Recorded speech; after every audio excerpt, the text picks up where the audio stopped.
ಸ್ಥಳೀಯ ಜನರು ಕುಡಿಯುವ ನೀರಿಗೆ ಘನತ್ಯಾಜ್ಯದ ವಿಷಪೂರಿತ ದ್ರವ ಹರಿಬಿಡುವ ಮಂಗಳೂರು ಮಹಾನಗರ ಪಾಲಿಕೆಯ ವಿರುದ್ಧ ಕ್ರಮವನ್ನು ಕೈಗೊಳ್ಳುವಂತೆ ರಾಜ್ಯ ಮಾಲಿನ್ಯ ನಿಯಂತ್ರಣ ಮಂಡಳಿಗೆ ಹೈಕೋರ್ಟ್ ಆದೇಶವನ್ನು ನೀಡಿದೆ. ಘನತ್ಯಾಜ್ಯ ಭೂಭರ್ತಿ ಘಟಕದ ಅನಾಹುತಗಳ ಕುರಿತು ರಾಜ್ಯ ಕಾನೂನು ಸೇವೆ ಪ್ರಾಧಿಕಾರ ಸಲ್ಲಿಸಿರುವ ಸಾರ್ವಜನಿಕ ಹಿತಾಸಕ್ತಿಯ ಅರ್ಜಿಯ ವಿಚಾರಣೆ ನಡೆಸಿದ ಹಂಗಾಮಿ ಮುಖ್ಯ ನ್ಯಾಯಮೂರ್ತಿ ಸತೀಶ್ ಚಂದ್ರ ಶರ್ಮಾ ನೇತೃತ್ವದ ವಿಭಾಗೀಯ ಪೀಠ ಈ ನಿರ್ದೇಶನವನ್ನು ನೀಡಿದೆ. ಶುದ್ಧ ಕುಡಿಯುವ ನೀರು ಪ್ರತಿಯೊಬ್ಬರ ಹಕ್ಕು. ಆದರೆ ಪಲ್ಗುಣಿ ಹಾಗೂ ಮರವೂರು ಜಲಾಶಯಕ್ಕೆ ವಿಷಕಾರಿ ಅಂಶ ಪತ್ತೆಯಾಗಿದೆ. ಭೂಭರ್ತಿ ಘಟಕದ ತ್ಯಾಜ್ಯ ನೀರು ಸೇರಿರುವುದೇ ಇದಕ್ಕೆ ಕಾರಣ. ಅದೇ ನೀರನ್ನ ಸುತ್ತಲಿನ ಗ್ರಾಮದ ಜನ ಕುಡಿತಾ ಇದ್ದಾರೆ ಎಂದು ಕೆಎಸ್ಬಿಸಿಪಿ ಹೇಳಿದೆ. ಮಂಗಳೂರು ನಗರ ಪಾಲಿಕೆಯು ತನ್ನ ಜನರು ವಿಷಪೂರಿತ ನೀರು ಕುಡಿಯುವಂತೆ ಮಾಡುವ ಮೂಲಕ ಸಂವೇದನೆ ರಹಿತವಾಗಿ ನಡೆದುಕೊಂಡಿದೆ.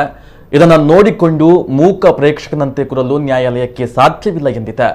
ಅಲ್ಲದೆ ಮಂಗಳೂರು ಜನ ವಿಷಪೂರಿತ ನೀರು ಕುಡಿತಾ ಇರುವುದು ಅತ್ಯಂತ ಗಂಭೀರ ವಿಚಾರ. ಇದಕ್ಕೆ ಜವಾಬ್ದಾರರಾದ ಅಧಿಕಾರಿಗಳ ವಿರುದ್ಧ ಪ್ರಾಸಿಕ್ಯೂಷನ್ಸ್ ಇವರಿಗೂ ಕ್ರಮವನ್ನ ಕೈಗೊಂಡಂತೆ ಕಾಣ್ತಾ ಇಲ್ಲ. ಒಂದು ವೇಳೆ ಕ್ರಮವನ್ನ ಕೈಗೊಂಡಿಲ್ಲವಾದ್ರೆ ಕೆಎಸ್ಬಿಸಿಪಿ ಅಗತ್ಯ ಕ್ರಮವನ್ನ ಕೈಗೊಳ್ಳಬೇಕು. ಈ ವಿಚಾರದಲ್ಲಿ ಕೆಎಸ್ಬಿಸಿಪಿ ಮುಕ್ತವಾಗಿದೆ.